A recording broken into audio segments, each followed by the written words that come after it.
तो भाइयों अभी UFC 323 इवेंट खत्म हुआ है, साल का last UFC pay per view event. और ये एक अपने आप में ही बहुत बैंगर इवेंट निकल के आया। साथ ही साथ मैं कहूँगा one of the most shocking events. दो चैंपियंस जो इस UFC इवेंट के अंदर फाइट कर रहे थे और UFC के one of the most dominant और एक्टिव चैंपियंस, दोनों के दोनों चैंपियंस यहाँ पे हार गए। जी हाँ, अलेजांड्रे पांटोजा अपनी बेल्ट हार चुका है, जोशुआ वैन बन चुका है नया फ्लाईवेट चैंपियन। साथ ही साथ पीटर यान ने यहाँ पे अपनी रीमैच फाइट के अंदर मिराब डोलिशविली को हरा दिया है और पीटर यान अब बन चुके हैं यूएफसी के नए बैंटमवेट चैंपियन। तो इस वीडियो के अंदर सारी डिटेल्स के बारे में बात करेंगे। यूएफसी 323 की फाइट्स किस तरीके से गई, रिजल्ट्स बताऊंगा। साथ ही साथ बहुत सारे लोग बोल रहे हैं पीटर यान की नेक्स्ट फाइट किसके साथ होने चाहिए, मिराब डोलिशविली के कैरियर के बारे में और तो और पेंटोजा की इंजुरी के बारे में अपडेट आप सबको दूंगा। बहुत सारे लोग यहाँ पे बोल रहे हैं जोशुआ वैन को टाइटल कैसे मिल गया, यहाँ पर वो तो इंजुरी थी। सारी चीजें आप सबको एक्सप्लेन करूंगा, लेकिन उससे पहले आपसे वीडियो को लाइक कर देना, चैनल को सब्सक्राइब कर देना यूएफसी कॉम्बैट स्पोर्ट्स का ऐसा ही कंटेंट हिंदी में एंजॉय करने के लिए। भाई सबसे पहले रिजल्ट्स और प्रेडिक्शंस की बात करी तो ऑब्वियसली यूएफसी 323 का हमारा प्रेडिक्शन तो बेसिकली ब्लड बात कह सकते हैं आप सब। सारी की सारी प्रेडिक्शंस गलत हो चुकी है, मुझे बताने में भी बहुत ज़्यादा शर्म आ रही है। बट ऑब्वियसली भाई ये फाइट गेम, इसमें कुछ भी हो सकता है। इस फाइट मैंने यहाँ पे प्रेडिक्शन दी थी यान ब्लहोविच वर्सेस बोग्दान गुस्कोव की, वो फाइट ड्रॉ हो गई। पेटन टैलबॉट वर्सेस हेनरी सेहुडो, वो मैंने ओवर एनालाइज कर दी। पेटन टैलबॉट बहुत नेक्स्ट लेवल फाइटर निकल के आया और वो डेफिनेटली उसने प्रूव करा कि वो एक हाई लेवल कंटेंडर है। फिर टात्सुरो टायरा ने ब्रैंडन मोरेनो को फिनिश कर दिया। ये कहीं ना कहीं थोड़ा बहुत अर्ली स्टॉपेज मुझे लगा यहाँ पे, बट नेवरदलेस टात्सुरो टायरा बहुत अच्छे फॉर्म में दिख रहा था। शायद वो ब्रैंडन मोरेनो को डिसीजन तक भी लेके जाता तो जीत जाता।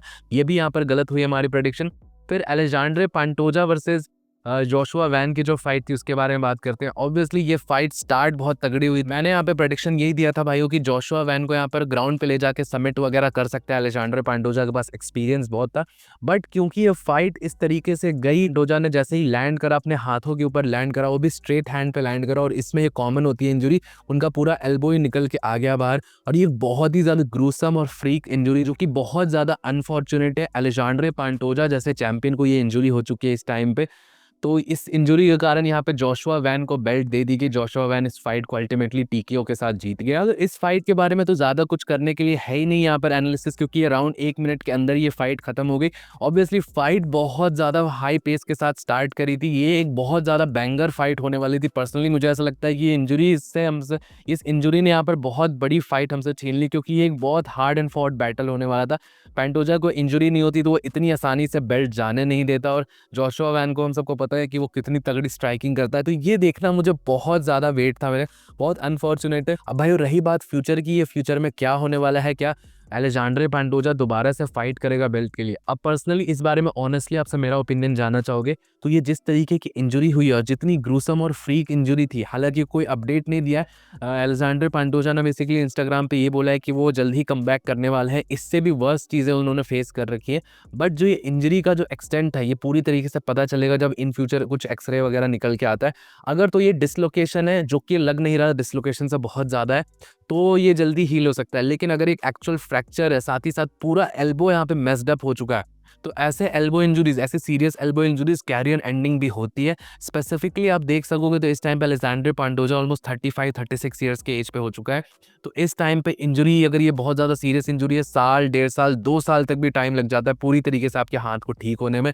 फिर उसके बाद कम बैक करना, टाइटल जीतना बहुत बड़ी बात होती है। और हम सबको पता है फ्लाईवेट डिवीजन कितना फास्ट मूविंग डिवीजन है। ऑब्वियसली जब अलेजांड्रे पांटोजा हील होकर वापस आएगा तो उसको टाइटल शॉट ऑफर किया जाएगा, बट उस टाइम तक वापस से टाइटल रीगेन कर पाना बहुत ज़्यादा मुश्किल होगा। तो कहीं ना कहीं एक बहुत अनफॉर्चुनेट स्टेप आ चुका है अलेजांड्रे पांटोजा के कैरियर में। अब साथ ही साथ भाई यहाँ पे बहुत सारे लोग क्वेश्चन कर रहे हैं कि जोशुआ वैन को यहाँ पर कैसे दे दिया गया टाइटल। पांटोजा को तो इंजुरी हुई थी, जोशुआ वैन को टाइटल नहीं देना चाहिए था। साथ ही साथ लोग ऐसा कहते हैं कि जोशुआ वैन सेलिब्रेट क्यों कर रहा था, यहाँ पे इंजुरी के कारण उसको टाइटल मिला है, वो लकी है इसलिए उसको टाइटल मिल गया। तो ये सारी चीज़ों के बारे में आप सबको बताता हूँ। सबसे पहले टाइटल क्यों दिया गया, यहाँ पर टीकेओ विक्ट्री क्यों दी गई। अब देखिए बहुत सारे लोग इसको कंपेयर कर रहे थे कि ऐसा तो सिरिल गेन ने आई पोक करा था, टॉमस पिनल कंटिन्यू नहीं कर पाया तो सिरिल गेन को चैंपियन बना देना चाहिए था। तो ऐसा नहीं होता भाई, यहाँ पर बेसिकली रूल होता है लीगल और इलीगल का। आई पोक एक इलीगल मूव है, लेकिन जो जोशुआ वैन ने जो थ्रो करा यहाँ पर अलेजांड्रे पांटोजा को, या जो भी करा वो गिर गया वहाँ पे, वो एक लीगल मूव के थ्रू करा था और रेफरी ने स्टेप इन करके उस फाइट को रोका। तो वो इस तरीके से टेक्निकली एक टीकेओ TKO विक्ट्री होती है, टेक्निकल नॉकआउट जिसको कहते हैं, और इसी के कारण यहाँ पे बेल्ट अवार्ड की गई जोशुआ वैन को, ना कि कुछ भी इलीगल था जिसके कारण रेफरी ने स्टेप इन करा, फिर फाइट सेपरेट हुई, तब यहाँ पे नो कॉन्टेस्ट वगैरह होता है। वो बात सबको ये क्लियर हो चुका होगा कि जोशुआ वैन को यहाँ पे बेल्ट किस तरीके से अवार्ड की गई, क्यों रीजनिंग दी गई यहाँ पे बेल्ट उसको मिलने की। अब बहुत सारे लोग यहाँ पे क्रिटिसाइज कर रहे हैं कि जोशुआ वैन सेलिब्रेट क्यों कर रहा था, उसको तो बेल्ट यहाँ पे इंजरी के कारण मिली, वो एक लकी है। पर्सनली भाइयों मैं नहीं मानता कि इसमें कोई भी यहाँ पे लक इन्वॉल्व है। ना जोशुआ वैन ने जानबूझ के उस तरीके से थ्रो करा, ना कि उसको पता था कि वहाँ पे कोई इंजरी होने वाली है। वो एक फ्रीक इंजरी थी, वो कभी भी किसी को भी हो सकती थी, यहाँ पे पेंटोजा को ही, यहाँ पे सेम तरीके से जोशुआ वैन को भी हो सकती थी। तो आप पेंटोजा को तो लकी नहीं बोलोगे ना, तो इस तरीके से चलती हैं चीज़ें। और यहाँ पे सेलिब्रेट करने की बात आई कि जोशुआ वैन ने क्यों सेलिब्रेट करा। ऑब्वियसली भाई कोई भी चैंपियन बनेगा, कोई भी UFC चैंपियन बनेगा तो उसको सेलिब्रेशन तो आएगा ही ना। और यहाँ पे जिस तरीके से बना है, यहाँ पे जोशुआ वैन की कोई गलती नहीं कि अलेक्जेंडर पेंटोजा का हाथ टूट गया, तो डेफिनेटली वो सेलिब्रेट करेगा। उसने अपने आप को उस पोजीशन पे डाला है, ऐसा तो नहीं है कि वो सुबह बेड से उठा और सीधा उसको ऑक्टागन में, लकली वो ऑक्टागन में पहुंच गया एक टाइटल फाइट करने के लिए। उसने सालों तक इतनी बड़ी मेहनत करी, 10 साल 5 साल जो स्पोर्ट को दिए, उसके बाद वो यहाँ पर कंटेंडरशिप में आया, UFC में आया, कंटेंडर्स को हराया, फिर वो इस फाइट तक पहुंचा। तो ऑब्वियसली उसकी अपनी मेहनत है, और UFC बेल्ट फाइनली हर फाइटर का सपना होता है UFC बेल्ट जीतना। तो UFC बेल्ट जीता और उसने सेलिब्रेट करा, और बनता है भाई सेलिब्रेट करना उसका। अगर अलेक्जेंडर पेंटोजा की इंजरी जल्दी हील हो जाती है तो इनका रीमैच भी हम सबको जल्दी देखने को मिलेगा। कि भाई अब बात करते हैं अपने मेन इवेंट फाइट के बारे में। मिराब दौलिशविली वर्सेस पीटर यान की फाइट हुई थी यहाँ पर, और ये अपने आप में एक बहुत क्रेजी फाइट थी। अब ये ऑब्वियसली मैंने यहाँ पे पीटर यान के अगेंस्ट मिराब दौलिशविली को चूज करा था, बट मैंने आप सबको ये चीज बोली थी कि कुछ ना कुछ चेंजेस लग रहे हैं यहाँ पर। 4 बार फाइट करना अपने आप में ही अच्छी चीज है, एक्कोलेड्स रिकॉर्ड्स के लिए तो अच्छी चीज है, बट आपने अपने अगेंस्ट ही ऑड स्टैक करा लिए। 4 बार फाइट करना बहुत बड़ी बात होती है, आपकी बॉडी के ऊपर टोल आएगा, और वो सेम चीज हम सबको यहाँ पे मिराब दौलिशविली की फाइट के अंदर देखने को मिला। अब मैं पीटर यान से कुछ भी नहीं ले रहा, वो बहुत क्रेजी फाइटर है, बहुत अच्छा गेम प्लान लेके आया और सिस्टमैटिकली उसने ब्रेक डाउन करा मिराब दौलिशविली को। बट ये चीज भी कहीं ना कहीं एक फैक्ट है, ऑलरेडी मिराब दौलिशविली की एज 35 हो चुकी है, और साथ ही साथ 4 ब्रूटल वेट कट्स उसने करे। वो एक बहुत बड़ा वेट कट करता है बैंटम वेट जाने के लिए, और इसी के कारण यहाँ पे परफॉर्मेंस हैम्पर जरूर हुई। वो उस तरीके का एक्सप्लोसिवनेस, उस तरीके की उसकी रिएक्टेबिलिटी और फाइट के अंदर पेस, एक बार आप देखोगे स्टार्टिंग के कुछ राउंड्स में तो मिराब दौलिशविली ने टेक डाउन्स भी कम थ्रो किए, तो उसके टेक डाउन्स अल्टीमेटली इनइफेक्टिव, उसका कंट्रोल भी इनइफेक्टिव हुआ, क्योंकि उसका कार्डियो थोड़ा बहुत वीक पड़ा इस फाइट के अंदर। वो इस फाइट के अंदर देखने को मिला। उस पीटर यहाँ पे फाइट गेम प्लान लेके आएगा, उसको सैल्यूट करना पड़ेगा। जिस लेवल का उसका IQ है फाइट के अंदर, उसके पास इतने सारे मैन्यूवर्स होते हैं, डिफरेंट टाइप ऑफ स्ट्राइक्स और गेम प्लान, वो फाइट के अंदर कैसे एडजस्ट करता है फाइटर्स के अकॉर्डिंग।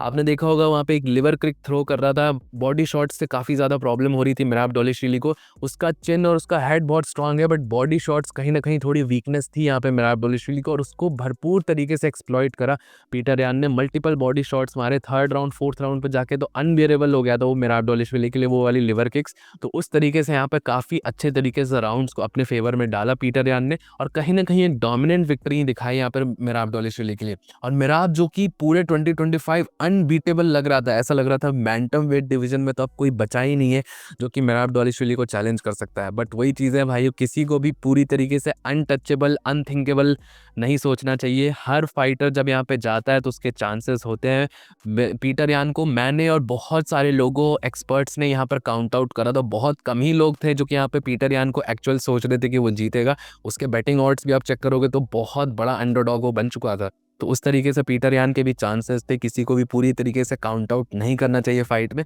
और उसने मिराब दौलिशविली का पजल सॉल्व कर लिया, जो कि अपने आप में ही बहुत ग्रेट चीज़ है इस टाइम पे। अब रही बात नेक्स्ट फाइट किसकी होने वाली है, तो मुझे पर्सनली ऐसा लगता है कि मिराब दौलिशविली 3, 4 या 5 महीने का रेस्ट लेके वापस से कमबैक करेगा, और उस टाइम पे उसको रीमैच ही मिलने वाला है अपने टाइटल के लिए। अब इस फाइट के बाद मैं देख रहा हूँ भाई, बहुत सारे लोग मिराब दौलिशविली को बहुत ट्रोल कर रहे हैं, मशीन, नो ऑयलिंग, ये सारी चीज़ें बोल रहे हैं, और मिराब दौलिशविली को डिस्क्रेडिट किया जा रहा है। अब पर्सनली मैं ये चीज़ 100% ये बोलूँगा, मिराब दौलिशविली अपने आप में ही बहुत ग्रेट चैंपियन है। ये परफॉर्मेंस ऐसी आने का एक रीज़न, यहाँ पर एक बहुत बड़ा रीज़न ये है, कोई एक्सक्यूज़ नहीं दे रहा मैं मिराब के लिए, बट एक बहुत बड़ा रीज़न है कि 4 बार उसको वेट कट करना पड़ा, तो उसके कारण उसकी परफॉर्मेंस हैम्पर हुई है। स्टिल वो फिनिश नहीं हुआ, और लास्ट तक फाइट पूरी तरीके से पुश करा, अपनी तरीके से जीतने का ट्राई करा। तो अब ऑब्वियसली बहुत इंटरटेनिंग फाइट पुटअप करी उसने। तो डेफिनेटली यहाँ पे मिराब दौलिशविली एक ग्रेट चैंपियन है, एक लॉस से डिफाइन नहीं होता, और चांसेस ऐसे हैं कि जब पीटर यान वर्सेस मिराब दौलिशविली का ट्रिलॉजी फाइट होती है पूरी तरीके से रेस्ट लिए हुए रिकवर्ड मिराबडोलिशविली अगर फाइट करता है तो अच्छी खासी परफॉर्मेंस भी वो पुटअप कर सकता है पीटर यान के अगेंस्ट। तो ये सारी चीज़ें देखने वाली होंगी किस तरीके से फाइट्स जाती है। जो भी अपडेट्स निकल के आएगी मैं आप सबको बता दूंगा। मेरी प्रेडिक्शंस तो भाई यहाँ पे बहुत ज़्यादा गलत गई, आप सबकी कितनी प्रेडिक्शन सही गई कितनी गलत गई सारी चीज़ें मुझे नीचे कॉमेंट सेक्शन में ज़रूर बताइएगा। टिल दिन वीडियो पसंद आया होगा तो प्लीज़ वीडियो को लाइक, चैनल को सब्सक्राइब कर दीजिएगा। मिलता हूँ हम सबको नेक्स्ट वीडियो में अगले अपडेट के साथ। Bye bye.